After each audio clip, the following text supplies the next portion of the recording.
Selamat pagi saudara-saudara terkasih. Selamat hari Minggu. Kiranya kita pada hari ini semuanya dalam perlindungan Tuhan yang begitu mengasihi kita.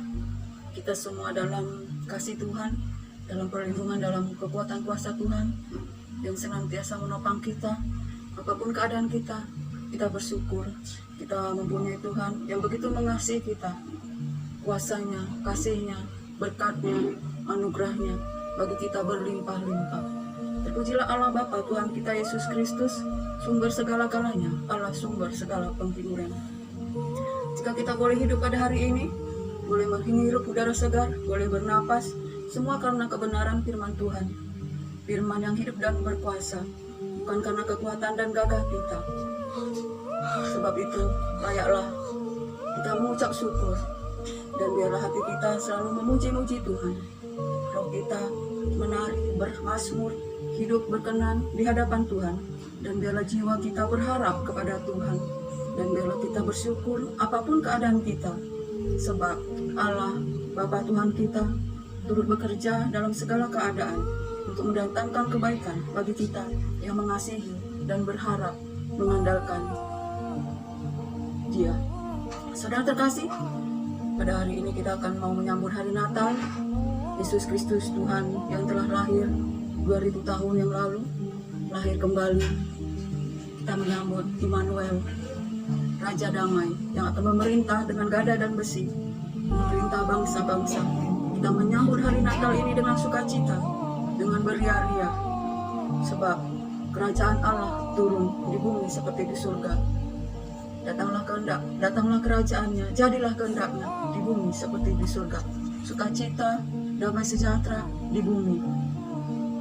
Saudara terkasih, pada hari ini saya akan mau menyanyikan sebuah lagu Natal. Biarlah ini menjadi penghiburan bagi kita, karena kita bersukacita menyambut kedatangan, menyambut kelahiran Juru Selamat kita, yang memberikan kita keselamatan, memberi kita kehidupan, yang membuat kita bersorai-sorai bersukacita, memberi kita kemenangan, membangkitkan kita, memberikan kita kehidupan penuh dengan pengharapan, dengan kelimpahannya. Segalanya telah diberikan kepada kita sebagai anak-anaknya. Inilah lagunya saudara terkasih, biarlah ini menjadi sukacita kita. Dari pulau dan benua terdengar suara Allah terus, lagu pujian semua bagi nama penebus.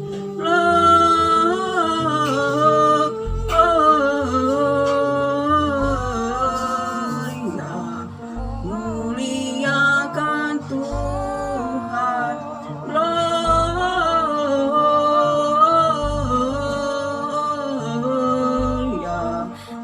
muliakan Tuhan, tinggi-tinggi dalam surga, tentera malaikat yang kudus, tak lelah bernyanyi juga di hadapan penebus.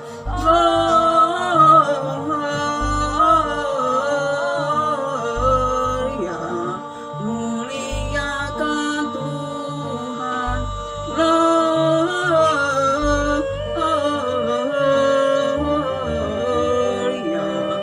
muliakan Tuhan. Itulah sukacita kita saudara terkasih. Memang suaranya tidak bagus, tetapi kita jangan melihat suaranya. Tapi kita biarlah apapun yang kita miliki, apapun semuanya itu, biarlah untuk kemuliaan Tuhan. Biarpun suara kita tidak bagus, tapi hati kita, itulah yang dilihat Tuhan, yang menyelidiki hati kita sampai sedalam-dalamnya. Saudara terkasih, kita menyambut kelahiran Yesus Kristus Tuhan, Immanuel. Pada bulan ini, damai sejahtera, sukacita, dan kita harus, saudara terkasih, sebagai anak-anak Tuhan harus berjaga-jaga, harus kita hidup bersekutu dengan Tuhan, terima Roh Kudus mau dipakai untuk memberikan persembahan-persembahan rohani, untuk dipakai untuk menjangkau jiwa-jiwa. Karena hari-hari, tahun-tahun yang kita akan hadapi bukan semakin enak, tetapi menjadi tahun-tahun di mana kita harus benar-benar hidup di dalam kekuatan kuasa Allah. Kenapa saudara terkasih? Firman Tuhan telah digenapi, yaitu pada Wahyu 12 ayat 1, di mana tampaklah di langit perempuan yang berselubungkan matahari dan bulan di bawah kakinya, dan bermahkotakan dari ke-12 bintang, dalam keadaan hamil dan dalam keadaan rasa sakit. Itulah sedang mengandung seorang bayi yang akan lahir, saudara terkasih. Dan juga tampak seekor binatang naga merah yang berkepala 7, bertanduk 10, juga bermahkotakan 7 mahkota, yang ekornya menyeret sepertiga dari bintang hingga jatuh ke bumi. Naga itu mengincar perempuan yang sedang mengandung untuk menelan anaknya yang akan lahir. Tetapi Allah merampasnya dan membawanya ke tahtanya. Dan perempuan itu dibawa ke gurun. 1 masa, 2 masa, setengah masa. Dan terjadi peperangan di surga. Malaikat-malaikat Mikael dan malaikat-malaikat iblis dan setan, terjadi perperangan. Tetapi setan dan iblis dikalahkan dan jatuh ke bumi. Maka terjadilah bumi ini. Malaikat-malaikat setan iblis berada di bumi, mencari dan mengejar mempelai wanita yang telah melahirkan itu, dan mengeluarkan air untuk menghanyutkannya. Tetapi bumi menelan air itu, dan naga merah itu pergi lari dan berdiri di tepi pantai untuk mencari keturunan perempuan itu yang mempunyai kesaksian tentang kesaksian Kristus. Itulah firman Tuhan, saudara terkasih. Kita bisa baca pada Wahyu 12. Wahyu 12, saudara terkasih, di mana maka tampaklah suatu tanda besar di langit, seorang perempuan berselubungkan matahari dengan bulan di bawah kakinya, dan sebuah mahkota dari 12 bintang di atas kepalanya. Ia sedang mengandung dalam kesakitan, dalam keluh kesah penderitaannya hendak melahirkan. Ia berteriak kesakitan. Maka tampaklah sebuah tanda yang lain di langit, dan lihatlah seekor naga merah, Adam yang besar, berkepala 7, bertanduk 10, dan di atas kepalanya ada mahkota, dan ekornya menyeret sepertiga dari bintang-bintang langit dan melemparkannya ke atas bumi. Bintang-bintang di langit sepertiganya jatuh ke bumi, yaitu anak-anak Tuhan yang sudah menjadi bintang pun bisa jatuh, saudara terkasih, karena ekor naga merah ini membuat bintang-bintang Tuhan pun bisa jatuh. Sebab itu kita harus, saudara terkasih, lebih lagi sebagai bintang kita jangan berpikir kita sudah aman. Sebagai bintang kita juga bisa jatuh, karena ekor dari naga merah ini sangat dahsyat untuk menjatuhkan kita ke dalam dosa. Jadi kita, walaupun kita sudah menjadi bintang bercahaya, kita harus waspada, harus berjaga-jaga. Jangan kita sebagai bintang terus kita sudah menjadi bintang terus, kita bisa jatuh kalau tidak kita tetap melekat di dalam Yesus Kristus, sumber kehidupan, sumber cahaya, keselamatan, kebenaran yang memberikan kita kelimpahan, kemuliaan, saudara terkasih. Dan naga itu berdiri di hadapan perempuan yang hendak melahirkan itu untuk menelan anaknya. Naga itu berdiri di hadapan perempuan itu hendak menelan anaknya. Betapa naga itu nyata hendak menelan.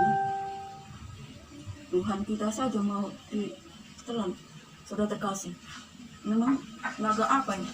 Saudara terkasih, sungguh kita sebagai anak manusia harus berjaga-jaga.